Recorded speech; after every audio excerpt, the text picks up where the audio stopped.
Selamat malam, Bapak Sunarwijaya dan teman-teman sekalian. Kami dari kelompok 1 ingin mempresentasikan materi kelompok kami yang berjudul Aspek Studi Kelayakan Bisnis. Sebelum kami memulai presentasi, izinkan kami untuk memperkenalkan anggota kelompok kami. Yang pertama ada Apriliana Dinda Saputri, nomor absen 3, sebagai pembicara pertama. Yang kedua ada saya, Nyoman Sistandayani, nomor absen 5, sebagai moderator sekaligus pembicara 2. Dan yang terakhir ada Wayan Bunga Larasati, nomor absen 11, sebagai pembicara ketiga. Baik, untuk mempersingkat waktu, kami akan memulai presentasi. Untuk pembicara pertama, saya persilahkan. Baik, terima kasih atas waktu yang diberikan. Yang pertama ada pengertian studi kelayakan proyek. Studi kelayakan proyek merupakan suatu studi untuk menilai proyek yang akan dikerjakan di masa mendatang. Penilaian di sini tidak lain adalah untuk memberikan rekomendasi apakah sebaiknya proyek yang bersangkutan layak dikerjakan atau sebaiknya ditunda dulu. Mengingat masa yang akan datang penuh ketidakpastian, maka studi yang dilakukan tentunya meliputi berbagai aspek dan membutuhkan pertimbangan-pertimbangan tertentu untuk memutuskannya. Jika proyek yang akan dilakukan merupakan proyek investasi yang berorientasi laba, maka studi kelayakan proyek yang dimaksud adalah studi atau penelitian dalam rangka untuk menilai layak tidaknya proyek investasi yang bersangkutan dilakukan dengan berhasil dan menguntungkan secara ekonomis. Sementara itu, jika proyek investasi untuk lembaga sosial, maka studi kelayakan proyek yang dilakukan adalah suatu studi tentang layak tidaknya proyek tersebut dikerjakan dan dilaksanakan tanpa mempertimbangkan keuntungan secara ekonomis. Selanjutnya ada pentingnya investasi. Banyak negara yang melakukan kebijakan yang bertujuan untuk meningkatkan investasi pada negara tersebut. Bahkan jika diperkirakan modal dalam negeri kurang mampu meningkatkan investasi, pemerintah akan mengundang pihak asing untuk melakukan investasi pada negara tersebut untuk mendorong kegiatan ekonomis negara tersebut. Banyak manfaat yang bisa diperoleh dari kegiatan investasi, di antaranya adalah penyerapan tenaga kerja, peningkatan output yang dihasilkan, penghematan devisa, atau penambahan devisa, dan lain sebagainya. Jika kegiatan investasi meningkat, maka kegiatan ekonomi pun akan ikut terpacu. Apabila kegiatan investasi ini merupakan investasi yang sehat, maka akan menguntungkan secara ekonomis. Di sini pengertian proyek investasi adalah sebagai suatu rencana untuk menginvestasikan sumber-sumber daya yang bisa dinilai secara cukup independen. Proyek tersebut bisa merupakan proyek besar maupun proyek kecil. Selanjutnya ada tujuan dilakukannya studi kelayakan. Tujuan utama studi kelayakan adalah untuk mengetahui apakah ide bisnis tersebut dapat dilaksanakan. Jika ide bisnis ditemukan layak, rencana bisnis dapat disusun untuk mendapatkan dukungan keuangan. Ada 5 tujuan perlunya melakukan studi kelayakan menurut Kashmir dan Jafar, yaitu yang pertama menghindari risiko kerugian.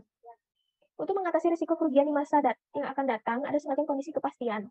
Dalam hal ini, fungsi studi kelayakan adalah untuk meminimalkan risiko yang tidak kita inginkan, baik risiko yang dapat kita kendalikan maupun yang tidak dapat dikendalikan. Yang kedua, memudahkan perencanaan.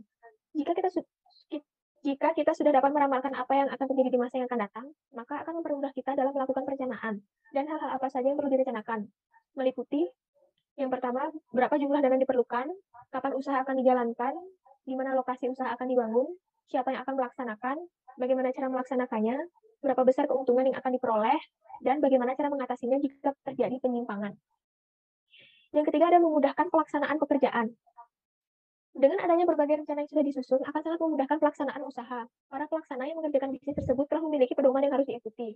Pedoman tersebut telah tersusun secara sistematis, sehingga usaha yang dilaksanakan dapat tepat sasaran dan sesuai dengan rencana yang sudah disusun. Yang keempat, memudahkan pengawasan.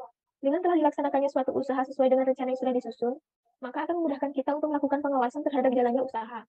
Pengawasan ini perlu dilakukan agar tidak melenceng dari rencana yang telah disusun. Dan yang kelima ada memudahkan pengendalian. Apabila dalam pelaksanaan pekerjaan telah dilakukan pengawasan, maka jika terjadi penyimpangan akan mudah terdeteksi, sehingga dapat dilakukan pengendalian atas penyimpangan tersebut. Tujuan pengendalian adalah untuk mengendalikan pelaksanaan agar tidak melenceng dari rel yang sesungguhnya, sehingga pada akhirnya tujuan perusahaan akan tercapai. Selanjutnya ada perbedaan intensitas studi kelayakan. Penilaian terhadap keadaan prospek atau suatu proyek bisnis investasi dilakukan atas dasar kriteria-kriteria tertentu. Kriteria-kriteria ini hanya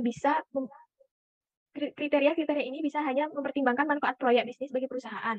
Bisa pula dengan memperhatikan aspek yang lebih luas, yaitu manfaat proyek bisnis bagi negara dan masyarakat luas.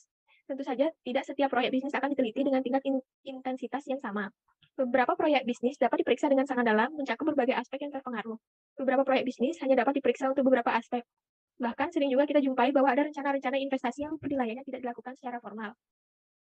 Ada beberapa faktor yang mempengaruhi intensitas studi kelayakan. Di antaranya yang utama adalah yang pertama, besarnya dana yang ditanamkan. Umumnya, semakin besar jumlah dana yang ditanamkan, maka semakin mendalam studi yang perlu dilakukan. Sebagai misal, proyek kilang minyak di Cilacap akan diteliti lebih luas termasuk dampak sosial ekonominya.